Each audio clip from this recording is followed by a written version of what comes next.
Hello and welcome to Isolation Station. This is the episode 3 of the Antisocial Distancing podcast.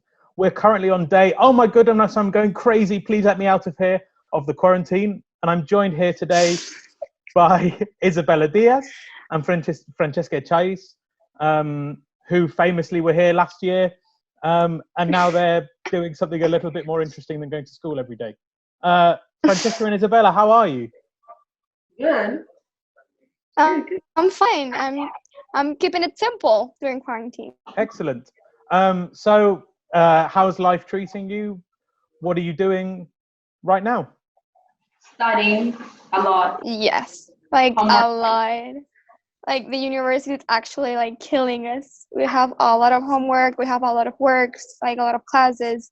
In the morning, in the afternoon. So we're practically just dedicating our time in quarantine to study. Oh, well, at least you're being responsible. Yeah, we are. And tell us what sort of new things have you been doing during the quarantine? Study a lot. Francesca, you have been cooking. You have been cooking like a lot. I have been cooking a lot of desserts. I've learned how to make a lot of desserts. And what's been your favorite dessert to make, Francesca? Probably lemon pie. Okay. It's really good. I love lemon pie. Excellent. And Isabela, what about you? Anything new? Nothing new, but I just keep watching TV shows, movies. Well, when I had the time. But I was just watching TV shows, movies, helping my mom, helping my sister with her classes. I used to do that at the beginning. Watch a lot of TV shows. Now I can't. I don't have time. Right. Isabela, I think I feel you, girl. I feel you. Isabela, you were saying that you think that you've been through some different stages of the quarantine. Yes.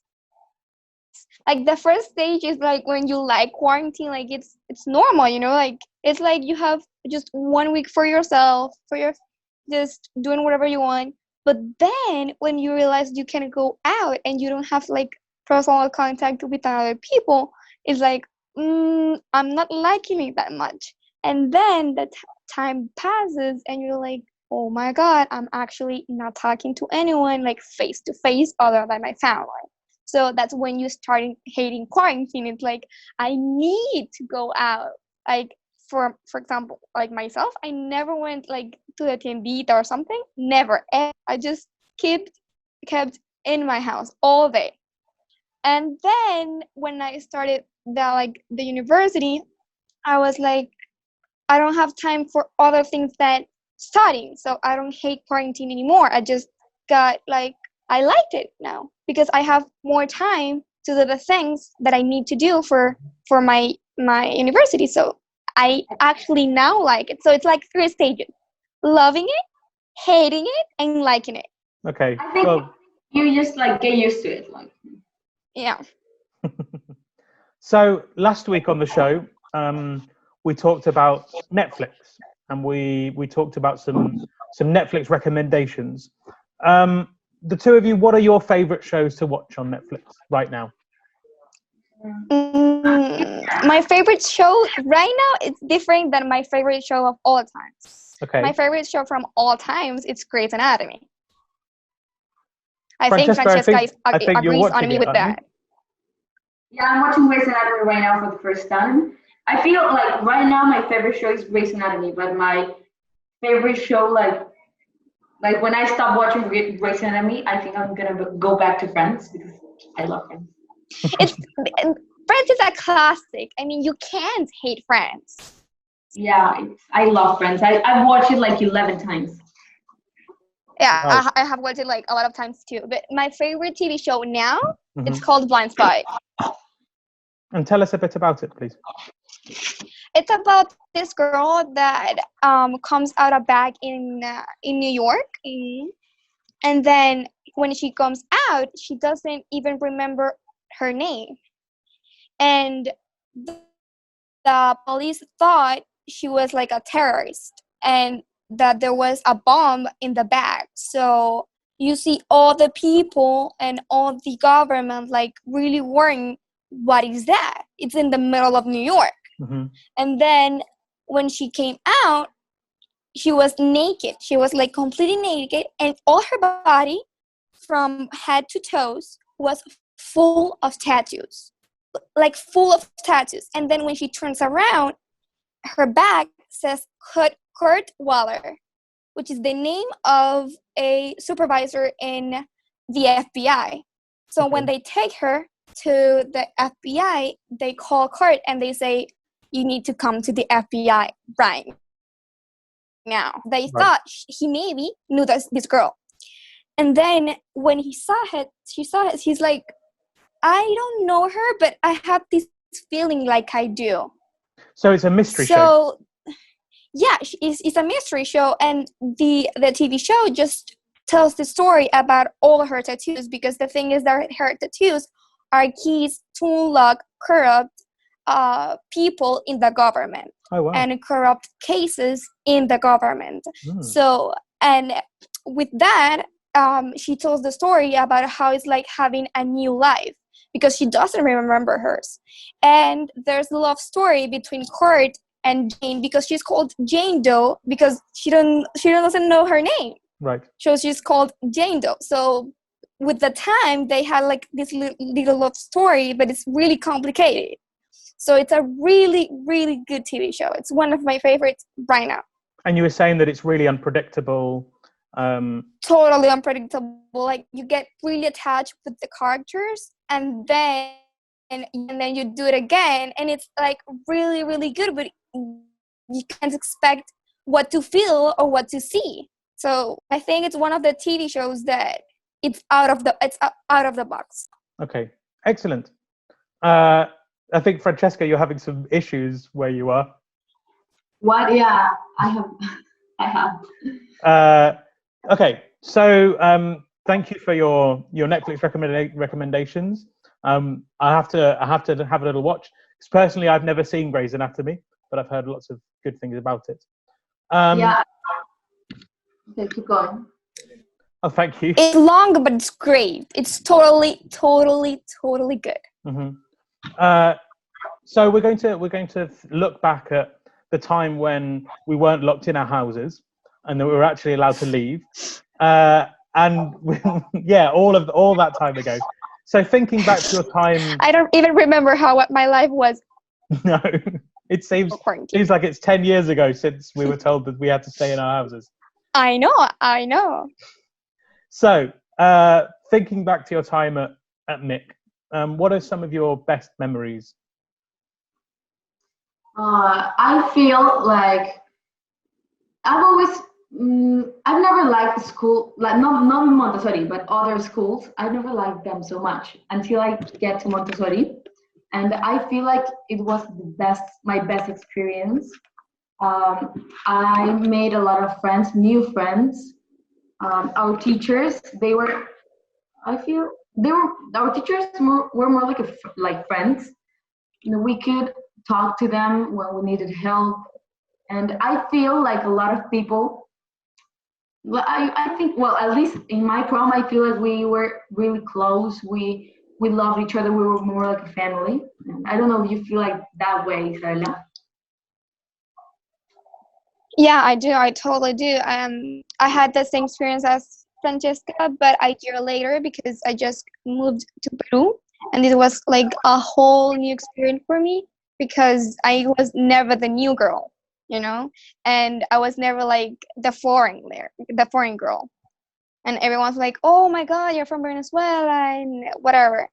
And that was really new and weird for me, because I just was on my comfort zone. And then when I got to know my prom and my friends and my teachers, it was like so different, because I have never met these people before, not even close personalities, not even close as friends. So I really liked the time I spent with my friends and my teachers, because it was so different for me. Excellent. Yeah. So without sounding really emotional, what sort of things do you miss about the school and that you don't have now that you're at university? Everything. I miss everything about school. I feel like, for example, well, basically we're studying, but we're not actually at the university. So I don't know exactly how going to the university feels, but I feel like it's going to be a lot different because, you also, because at least in my case, most of my friends in Montessori were my friends in my other school. So I've known them since I was really little. So I feel like starting by that point is it's gonna be really weird to understand that I'm not gonna see them anymore, like ever, right? So that I think that could be like one of the things I miss most of school. Yeah, my friends. So do What you, about you, Isabela? Isabella? Um, yes, I think I miss everything because you don't know the difference between college and the school until you actually, know college. And it's different now because all of the quarantine and the Zoom classes and whatever. But the people, it's not the same as the school, because at the school, even though I know them 2 years ago, we had a lot of connection. And one of the things I really miss the most is those little times that will never come back, because school was so easy and I really like keep on my heart a really good memory. Excellent, yeah. And what about things that you didn't think you were going to miss that you sort of you find yourself reminiscing and having a bit of nostalgia about? What? I didn't even hear. So sometimes like spending time with your friends are things that even when you're spending time with your friends, you think, I'm definitely going to miss this when I can't do it. But there are some things that we feel like we miss and we don't expect to have missed it. So obviously, I'm living in another country, and there are really small things about living in another country that I didn't think I was going to miss, but that I miss about that country. So about school, what are some things that you miss that I you miss didn't La think you were Pera. going to? I miss La Pera. Yeah, I really miss La Pera. Is that why you're trying to make Yeah, lots of trying to make a desserts? lot of desserts because of La Pera. No, I also miss, for example, I feel like I learned a lot of things in school, and so I didn't think I would ever miss like all of my teachers, but now I do because the teachers I have now, they are really harsh. So we try to it's different, right? Like I never thought I would meet some teachers in school, but I do now. And I'm appreciate what they taught us, because now I can see that some things that we actually learn in school, we need them here, Mhm. so it's like, oh, thank God. And there are people at our class that don't know that, don't know some things we know. And I really appreciate that from our teachers. And what about you, Isabella? One of the things I never thought I would miss, and I totally do, and I told Francesca like 2 weeks ago maybe, are Mr. Jorge Torres classes. Because at the time I hated them, and I knew he was like trying to get the best of us and just pushing hard, and I really tried to get a good grade with him, but the grades were so low, and I was like so disappointed of myself, and I was like, I don't really like his classes, I don't really like how I'm doing it. But then when I like thought about it, I was like, he's doing you a better student, so don't complain about it and just face it. And then the 2 last bimesters, I really like them because I put more effort and more time on the class. And then that taught me that doesn't even matter what your grade is. The thing is, you need to effort to make them better. Mhm. And now that I'm in the university, all my grades are low because in school, we're really used to have 18, 19, 20, and that's not real life. that's not university. And Francesca and I were talking that the one thing a school needs to do with their students in the last year, it's to prepare them for university. And one of the things I tell the boys and girls that are in their last year, it's like, don't use to the good grades and the high grades, because they don't have anything to do with that in university. And one of the things I really miss is Mr. George, Mr. Jorge Torre classes. Sorry. Yeah, I miss your classes too. I miss your classes too. But this was no, I absolutely. This was one of the things. I absolutely agree, and I think it was exactly the same thing going from school to university in England. That you really focus on what you learnt, and rather than what grades you got. I know.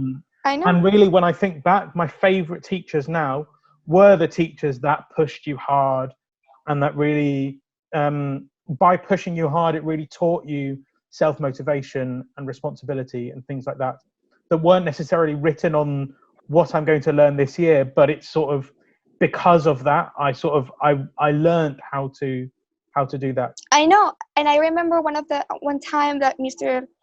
Jorge Torres called me in circle time and went to the library, and he said, what is going on with you?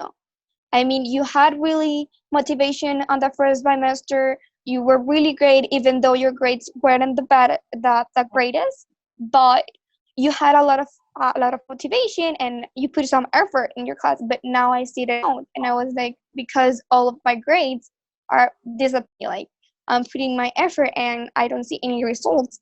It was like, what do you think that? He never told me why, but he was like, think about it. Why am I pushing you that hard? Why I'm always pushing you and asking for more? Remember that he told me, like, you're mad at me or something? And I'm like, well, but now I remember I wasn't mad at him. I just was mad because he taught me to just ask for more. And also, and that's one of the things I really like. Yeah, and also talking about that same thing, we're doing right now at university in Spanish class. We are doing something that we already did like in, I don't know, 9th grade. So it's really easy for us in Spanish. It's really easy. But it's easy, so you're able to develop the things that you already know, rather by the information that you're receiving. Yeah, of course. Yeah, it was a really rough time during Mr. Jorge Torres classes. However, Francesca and I were talking about that a week ago, and we were like, we are so prepared for this that we can do everything. Other teachers are available. Yeah. Okay. Well, I think it's all we have time for today.